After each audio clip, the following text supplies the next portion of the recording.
Pick a side, it's about to get wild. What's up everybody, Michael Silva here. You're watching the Stock Market Brief Show. Gonna keep today's show compact and to the point. We're gonna talk about bullish developments and bearish developments taking place in the market. Let's go ahead and hop right into it.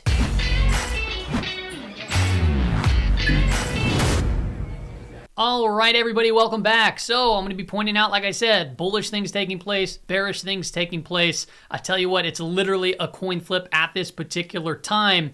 So I want you to come to the decision of what you believe is going to be taking place, but we're going to set the stage here first by looking at Facebook reporting earnings. It is already above its earnings expected move. So one may think that, hey, sometimes if you get way outside of it, you can see this price drive up even further. Others might look at this, okay, the move's already been made. It's probably going to come back within this 200, 202 range tomorrow. As we've been seeing on a lot of earnings, right? Like Microsoft today gapped way up and then closed like this. It looks like a inverse a hammer candle, which is typically a bearish type of development. If you take a look at the dollar is blowing up through the roof, coming out of this 101 channel that it hasn't been out of, for quite some time. Really, if you take a look at the upper edge here of around 103, 104, this is testing the resistance of really a 7-year channel, 7-year plus channel over here. So one might have to think, okay, if the dollar keeps on continuing to perpetuate to the upside, if we're really going to get a severe breakout, this is a flight to safety, which would be risk-off type asset, right? So that could perpetuate the market to further downside. As you can see, the rate at which this dollar moves draws that S&P 500 in, as well as have we been seeing like gold and other various commodities too as well. Or is the dollar going to tap out here, going to start taking a little bit of a breather? Is the market going to get a little relief? Or are assets like gold and potentially silver going to start seeing some moves higher? Volatility still remains above that 30 level. So what does that mean as it's just trading between here and around 30, 35? It means be careful, right? Because volatile times, you're going to get chopped around back and forth as we saw today in the price action.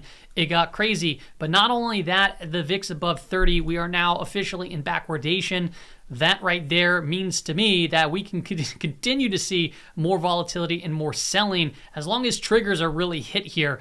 Obviously, when this takes place, that's going to change the dynamic of how hedging is going to be taking place, which could present itself more selling. But really what we got to focus on here is what is going to be taking place on big earnings tomorrow, which is going to be Apple and it's going to be Amazon after market, I believe it is tomorrow. So that is going to probably shake up the markets quite a bit.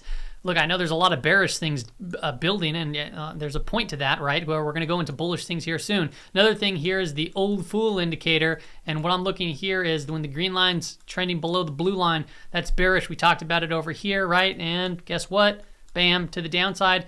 Same here, cross down, move to the downside. We saw it kind of start to uptick, and we saw this move up, but it never really had a successful crossover. So we're still trending down there looking at, this is a ratio, if you wanted to pull this up yourself, it's a ratio between the Nasdaq composite and the CPC, and then you apply a 21 and 50 period moving average to it. I'm using the EMAs here. Another bearish development is the Nasdaq cumulative line here, breaking down to another new low here for 2022. Note how it cracked a low, but yet the market hasn't actually cracked another low. We've seen something similar where the market did crack a low, but significantly later than the Nasdaq advanced decline cracked a low. So is this, forward looking to us? Is telling us basically we'll eventually see another low, and it's going to continue the trend where it's kind of just bouncing new low highs and lower lows. Did I say that right? Lower highs and lower lows. As you can see, the trend still remains down, but it's just swinging back and forth and back and forth. Couple of bullish developments. The Pring bottom fisher is starting to curl back up over here. The last time it started to curl back over here, we got that nice big bear market rally. I will say it got deeper here at a -10 reading. And that's typically where you want to see it. I personally like it even a little bit deeper, like -30, and we're not even at those levels, so keep that in mind. Also on a bullish development is these BP charts continue to get that overextended. I will preface this with, crashes do happen in overextended areas, but just look at the BP NDX here. It is at a 25, just above 25 reading. Doesn't get there all too frequently. You can even see here, a few times that it's been there, but then we start to see rallies from those levels, and you can see the RSI is overextended too. Okay, so this is typically an area where you don't want to short into. You typically want to wait for the bounce and then look for areas to either take profits or place on a short to follow the current trend, which has been and is currently down. The BP/SPX chart is officially in oversold territory right now. If I take a look at the Nasdaq Mcclellan Oscillator, the NAMO, this is also kind of interesting, right? We're getting pretty overextended levels here. A minus 60 is even more overextended. That's what I really like to look for. But I did want to point out we had a low and a higher low where we had a low and a lower low here. So that is a very small, subtle divergence that not too many people will pick up on. But that's why I'm here to show you. So that's somewhat bullish development. Another thing to call out here is new lows on the Nasdaq. Look at that big fire rocket of new lows today. Typically when we get these big readings on new lows, we have actually had reversals in the market. So for example, the last one up at this level around that 900 marker was right here. And that was actually coincidentally right over here before a bear market rally took place. We had this one here, right? That was on Russia-Ukraine news, and we saw that rally. We saw some right here. Bam, saw that rally. And even right at these two levels here, you can see that we came down really low, but we started to reverse and then kind of, just kind of doodled around there.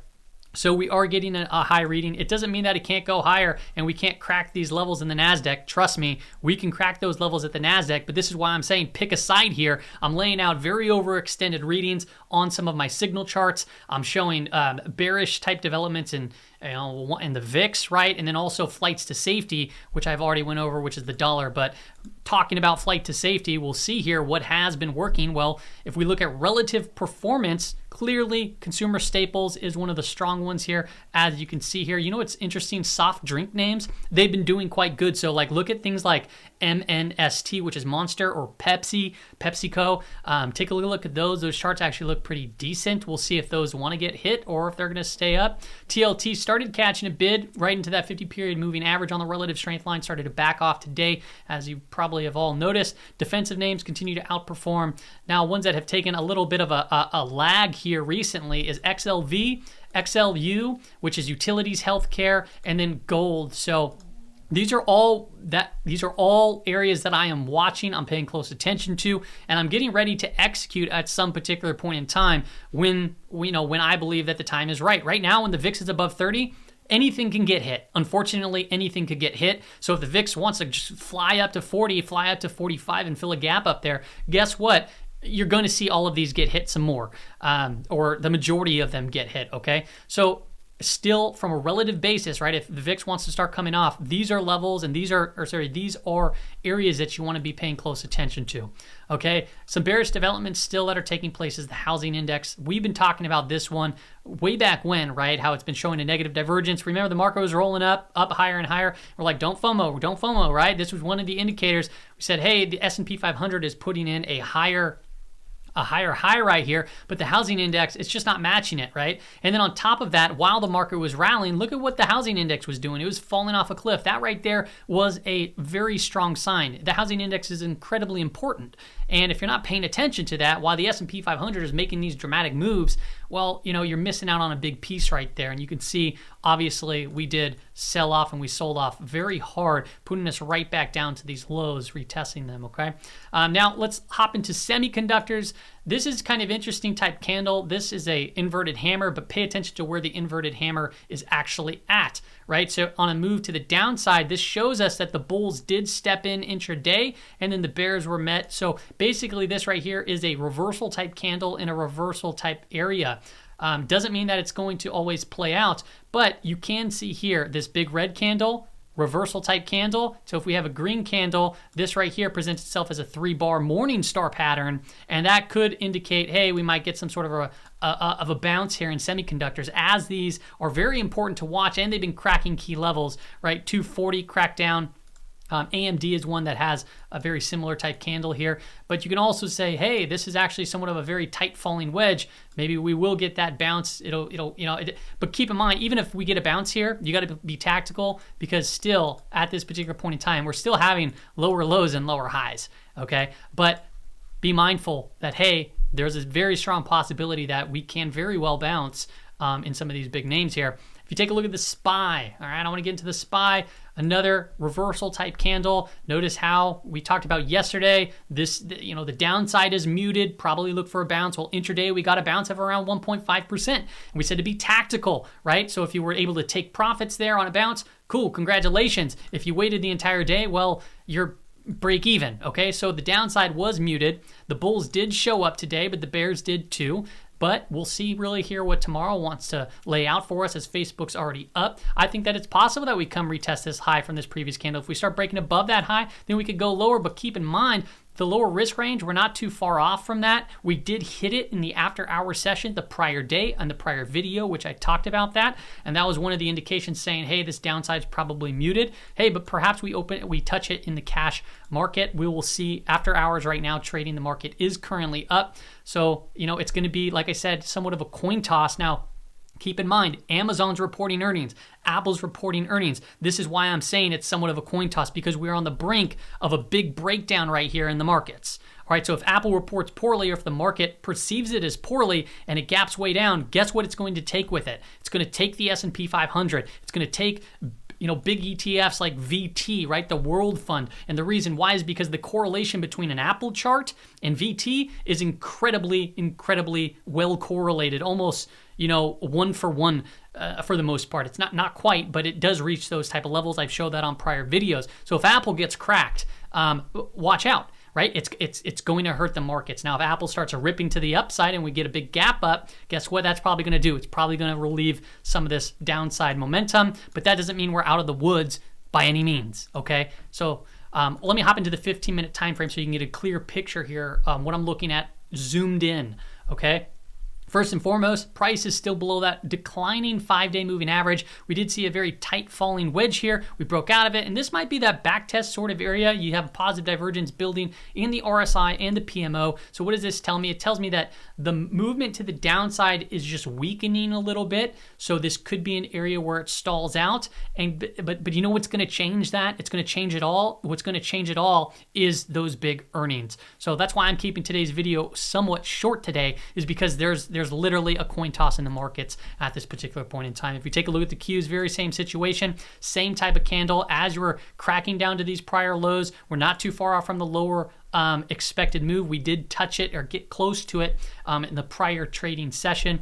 This one has obviously been hit a lot harder. Tech stocks have been getting hit harder than the S&P 500 in itself. If you take a look at the 15-minute time frame, very similar situation. Declining 5-day moving average basically says, hey, just get out of the way until we're trending back up again, or you short it until that changes, right? But if you are trying to be tactical, I will point out the positive divergence on both the PMO and the RSI. So it's very possible to get some sort of pop and retest the 5-day moving average, potentially even break above it and doodle around, try doing that again to try to come back up eventually. But clearly the trend is down. Last one I'm going to just quickly talk on is the IWM. IWM, small caps, incredibly important to watch because this can be somewhat of a leading indicator for the economy. Small caps have been breaking down like crazy. And we will see here, as you can see, we just broke through that double bottom that we said, hey, you know, we said it way back over here, right? Hey, as long as this double bottom stays intact, I think we're good. And you can see here we came up, but guess what? We started cracking back down. Now, what I will say from a bullish development is if it cracks down, you can typically get undercuts, which flushes remaining positions, and then you could sometimes see strong bear market rallies that suck more people in, but still you need to pay attention to the trend. The trend still remains down. It's below all the key moving averages. So back to what I've been saying and what I want to continue to say is to be very careful in this environment. That concludes today's episode. VIX futures still above 30, right? Backwardation is taking place. We're getting overextended readings on all these market signal charts. So take it as what you want. If that's just, hey, if that tells you to sit on your hands, then just sit on your hands. Me personally, I've been sitting on my hands and it's kind of annoying just sitting there waiting. But honestly, I'm delivering alpha to my portfolio just by not doing anything.